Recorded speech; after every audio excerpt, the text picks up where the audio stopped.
military programs, they overinflate public budgets and then they funnel some of that money into more secretive programs that they can't disclose. $23 million for a toilet. Not just a toilet, a titanium space toilet. So it's pretty nifty, especially when you get into the complexities of it. This toilet is basically, it's a vacuum system, with a bunch of check valves and chambers to chemically turn the urine back into water. So I don't understand. Where does all this come from? How do you get funding for something like this? You don't actually think they spend $20,000 on a hammer, $30,000 on a toilet seat, do you? Not just a toilet, a titanium space toilet. So the UWMS is 65% smaller and 40% lighter than the current toilet used on ISS. Our toilet will be installed just adjacent to that toilet and will undergo concurrent use with that toilet as we do the demonstration. They need more funding for some of these more secretive programs. It's hard to rally for public support when you're not really going to tell them what's going on. And also I'd imagine that some of these projects are really expensive. Some of these space projects cost a lot of money. One of the things the UWMS has to do is it actually has to inject pre-treat into the urine before it sends it to the urine processor assembly. The pre-treat is a very strong acid, and it is not very compatible with a lot of materials, so that forced us to have to use a lot of exotic materials such as N.A.S.A, titanium. So one of the coolest things that we actually did on this project is we implemented a process called electron beam powder bed fusion. That's just a big fancy word for 3D printing. And that's why NASA is about to test out a new toilet that costs $23 million. $23 million sounds like a lot for a toilet, unless you are, of course, an insane billionaire who wipes with priceless Renaissance paintings. It's certainly a lot more than we spent on waste management in the early days of spaceflight. Apollo astronauts didn't have the luxury of anything so fancy. They just had to go into bags that were taped to their all-American derrieres. It wasn't until 1973, with the launch of Skylab, that a NASA spacecraft had a proper toilet. Actually, toilet might be a bit of a strong word. Really, it was a hole in the wall with some suction. And on the other side of that hole, more bags to collect samples for analysis. But you see, it's pretty small, so you have to have pretty good aim. The toilets installed in the ISS today are more like regular toilets here on Earth, with the addition of a funnel to suck up any liquid waste. Solid waste is still deposited in plastic bags that are bundled up with other trash and shot back toward Earth to burn up in our atmosphere. But if the bags are filling up before trash day, astronauts have to put on a rubber glove, pack it down themselves.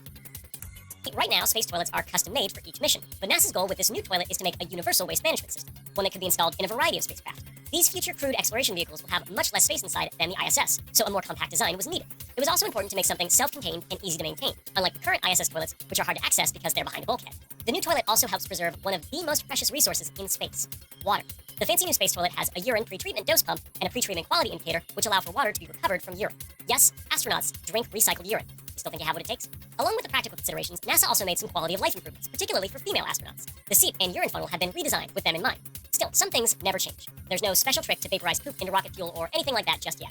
No, the solution for that is, once again, good old plastic bags, which will be sealed up, stored in an airtight container, and, you guessed it, sent back to someone on Earth. I just can't understand how they're spending so much money on systems that have, they've already been designed, they've already been used. I mean, I understand they're making them smaller and they're simplifying them, but they're really not fundamentally changing them. I mean, apart from dealing with the variations in gravity, I mean, I couldn't understand how that would affect something that it works off of a vacuum source and has its own internal pressure system. So I don't know. It just seems shady to me that there's just so much money being spent on basically a vacuum pump with various compartments used to convert the urine back into water. But other than that, they're still putting the shit in bags. So yeah. So, you may be wondering where exactly $23 million went, and frankly, I'm not totally sure myself. This isn't the first time that there's been some red flags in budgeting. In 1993, the Space Shuttle's new toilet cost an estimated $30 million. How much of the budget they could have pinched off for some other type of secretive program? It's hard to say. Space toilets only work in microgravity, so NASA has issued a challenge for designs that will work in lunar gravity as well. The prize is $35,000. Enter to win, and you could be Flush with cash. 24 floors beneath the surface, and here's our main research facility. That's it. I'm sorry, sir, it's a clean room. We have to keep it static free. We'll all go to decontamination. Open the door. Yes, sir.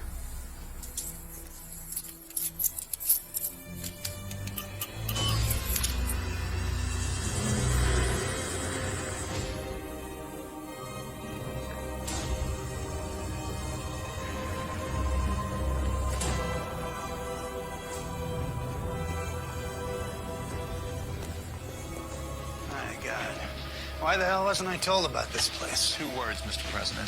Plausible deniability.